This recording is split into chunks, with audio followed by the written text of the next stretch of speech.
Hey Facebook, this is Tim Anderson in front of the Pulaski County Courthouse deep in the southwest side of Virginia. I have some news to report to you about a proposed bill, Senate Bill 70. Now, as you have been watching my videos in the past few weeks, I have attempted to present to you the bills that are being lodged in the Senate and the House of Delegates that will affect our firearm rights.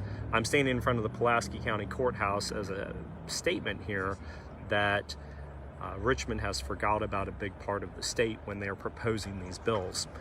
Senate Bill 70, this is the universal background check bill that we have been previously talking about. Now, if you've watched any of my videos in the past, I am generally in favor of the concept of what a universal background check bill may propose, but Senate Bill 70 is very aggressive, and I'm seeing a pattern with the Democrats that are proposing these bills, and I want to point this out to you.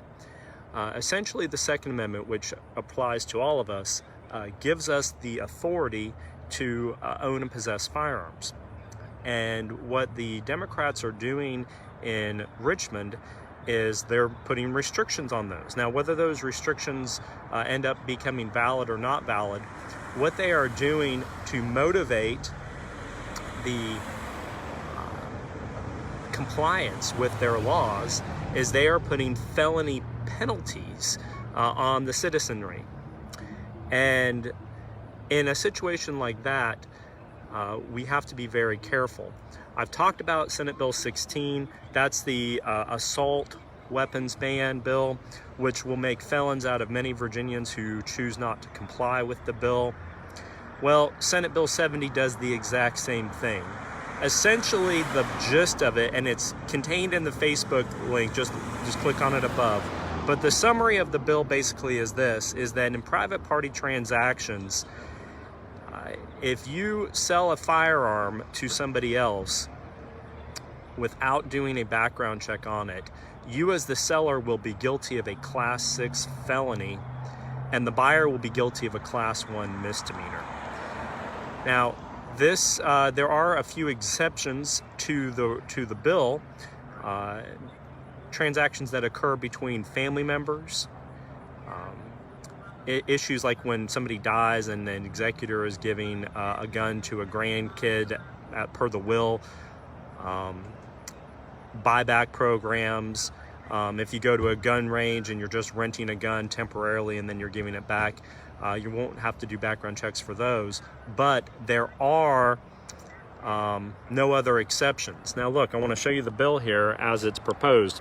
I'm simply just trying to give you law here. Now look at this.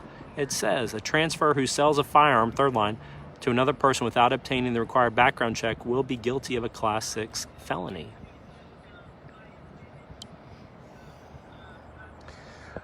There is some language in the bill that says that there would be an exemption at a gun show, but it says in operation of law. I do not think that means, it's proposed to mean that we can still purchase firearms at gun shows from private parties and be exempt from the law.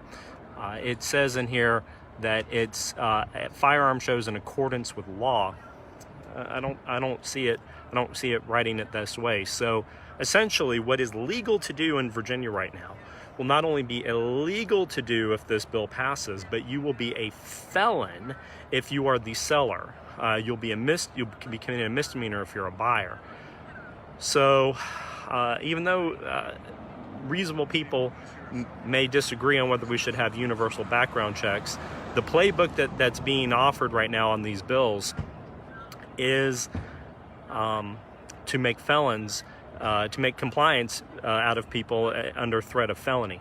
Now, this one hits a little closer to home because this was introduced by Louise Lucas. Louise Lucas is a senator from Hampton Roads. And so I would highly recommend everyone who who lives in Hampton Roads and watches these videos to email Senator Lucas and tell her that to criminalize the population for selling a firearm under the threat of a felony is extreme and is something that we have to consider. Now, as always, these bills are not the law. I'm just giving you the information. The citizenry needs to respond to these legislatures and let them know that we disagree with them.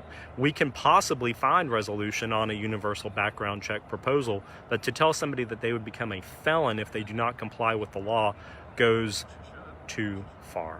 So again, this is Tim Anderson. I'm in front of the Pulaski County Courthouse here in Southwest Virginia, and I'm going to tell you a couple of other things here. I've counted up the bills that have been proposed, and there are more than 10.